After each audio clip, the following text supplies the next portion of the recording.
Tuesday, August 5th, Oogie Boogie has arrived to the entrance of DCA. Let's get a closer look.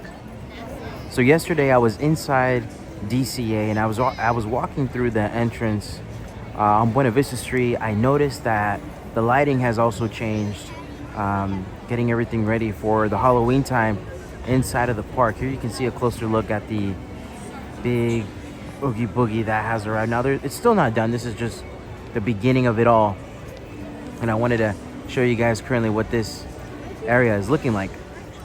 So during the Halloween time, there's some really cool lights that get displayed here on Oogie Boogie, and then that little big white platform that you see on the background of Oogie Boogie also gets this really cool like purple, green, blue light.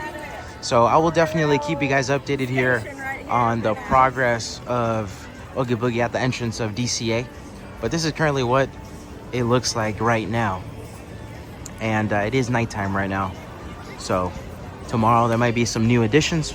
I will keep you guys updated. So make sure to hit the like button and subscribe if you're new. I'll see you guys in the next video.